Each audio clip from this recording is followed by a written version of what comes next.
Hi, അങ്ങനെ ഇന്നത്തെ ടാസ്കിൽ നൂറയ്ക്കാണ് 3.5 ലക്ഷം രൂപ കിട്ടിയത്. ഗംഭീരമായിട്ടുള്ള ടാസ്ക് ആയിരുന്നു. ആദ്യം തന്നെ അനീഷ് ഔട്ടായി, അതിനുശേഷം ഷാനവാസും അനുമോളും ഔട്ടായി, പിന്നീട് സാബുമാൻ പുറത്തുപോയി, പിന്നെ ആദില, അവസാനം 2 പേർ അക്ബർ, നൂറ. ഇതിൽ നിന്നും ഒരാളെ തിരഞ്ഞെടുക്കാൻ ആവശ്യപ്പെട്ടു ബിഗ് ബോസ് എല്ലാവരോടുമായിട്ട്. എല്ലാവരും തന്നെ ഈ പറഞ്ഞ നൂറയുടെ പേരാണ് പറഞ്ഞത്. അതുകൊണ്ട് തന്നെ നൂറയ്ക്ക് 3.5 ലക്ഷം രൂപ കിട്ടി. തീർച്ചയായും നല്ലൊരു കാര്യം. നൂറ നന്നായി കളിച്ചു. നൂറയ്ക്ക് അർഹിച്ചത് തന്നെയാണ് ഈ ഒരു തുക. എന്തായാലും സന്തോഷം. അതുപോലെ തന്നെ ഇന്നൊരു പ്രൊമോ പുറത്തു വന്നിട്ടുണ്ട്. ആ പ്രൊമോയിൽ ഇപ്പൊ നടക്കുന്ന പണപ്പെട്ടി ടാസ്കുമായി ബന്ധപ്പെട്ടിട്ടുള്ള എല്ലാ പണങ്ങളും വിന്നർക്ക് കിട്ടുന്ന 50 ലക്ഷം രൂപയിൽ നിന്നാണ് കുറയ്ക്കുക. അത് ശരിയായ നടപടിയാണോ എന്നുള്ളതാണ് ചോദ്യം. ബിഗ് ബോസ് ചോദിക്കുന്നു അവിടെയുള്ള കണ്ടസ്റ്റൻസിനോട്. ഓരോരുത്തരും ഓരോ കാര്യങ്ങളാണ് പറയുന്നത്.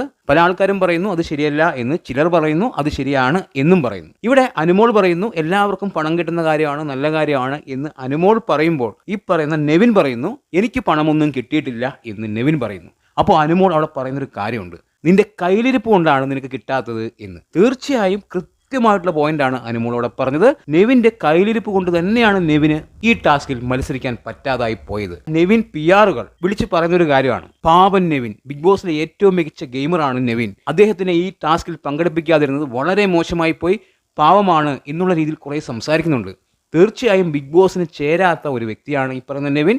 വളരെ മോശപ്പെട്ട ഒരു ഗെയിമറാണ്. ബിഗ് ബോസിൽ എന്താണോ ചെയ്യാൻ പറ്റാത്തത് അത് മാത്രമാണ് ചെയ്തുകൊണ്ടിരിക്കുന്നത്. മോഷണം ഒരു കലയാക്കിയ മനുഷ്യനാണ്. അതുപോലെ തന്നെ മറ്റുള്ളവരുടെ ബുദ്ധിമുട്ടുകൾ മനസ്സിലാക്കാതെ അവർക്ക് നേരെ ആക്രമണം അഴിച്ചുവിടുന്ന ഒരു വ്യക്തിയാണ്. ബിഗ് ബോസിൽ മാക്സിമം പ്രൊവോക്ക് ചെയ്യാം, പക്ഷെ മറ്റൊരാളുടെ ശരീരത്തിൽ അല്ലെങ്കിൽ അയാൾക്ക് ബുദ്ധിമുട്ടുണ്ടാക്കുന്ന രീതിയിൽ ഒന്നും ചെയ്യാൻ പാടില്ല. ഫിസിക്കലായി അനുമോളുടെ ബെഡിൽ കൊണ്ട് വെള്ളമൊഴിക്കുന്നു, സിഗരറ്റ് വലിച്ച വാ കൊണ്ട് അനുമോളുടെ മുഖത്തേക്ക് ഊതുന്നു, ഷാനവാസിന്റെ നെഞ്ചിലേക്ക് പാൽ ഡപ്പി വലിച്ചെറിയുന്നു. ഇതൊന്നും ബിഗ് ബോസിന് ചേർന്ന പരിപാടിയല്ല, വളരെ മോശപ്പെട്ട പരിപാടിയാണ്. അങ്ങനെയാണെങ്കിൽ മറ്റുള്ളവർക്കും ചെയ്യാലോ, തലക്കെട്ട് 2 എണ്ണം കൊടുക്കാലോ. അവരാരും അത് ചെയ്യുന്നില്ല.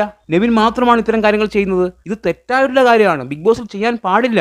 അവിടെ എല്ലാവർക്കും ദേഷ്യം വരുന്നത് തന്നെയാണ്. ആരും അത്തരം കാര്യങ്ങൾ ചെയ്യുന്നില്ല. ഇവിടെ നെവിന് മാത്രം ഒരു പ്രത്യേകതയില്ല. നെവിന്റെ കയ്യിലിരിപ്പ് വളരെ മോശമായതുകൊണ്ടാണ് ബിഗ് ബോസ് ഇങ്ങനെ ഒരു ശിക്ഷ കൊടുത്തത്. വളരെ കൃത്യമായിട്ടുള്ള കാര്യം അനുമോളൊന്ന് കൃത്യമായി നെവിനിട്ട് കൊടുത്തു. നിന്റെ കയ്യിലിരിപ്പ് കൊണ്ടാണ് നിനക്ക് പൈസ ഒന്നും കിട്ടാതിരിക്കുന്നത് എന്നുള്ളൊരു കാര്യം അനുമോൾ പറഞ്ഞിരിക്കുന്നു. വളരെ കൃത്യമായിട്ടുള്ള പോയിന്റ്. അനുമോൾ ആ കാര്യത്തിൽ പൊളിച്ചു, കൃത്യമായിട്ട് തന്നെ പറഞ്ഞു. എന്താണ് നിങ്ങളുടെ അഭിപ്രായം എന്ന് കമന്റ് ബോക്സിൽ കമന്റ് ചെയ്യുക. വീഡിയോ ഇഷ്ടമായാൽ ചാനൽ സബ്സ്ക്രൈബ് ചെയ്യുക. പുതിയ വീഡിയോയുമായി കാണുന്നവരെ ബൈ ബൈ.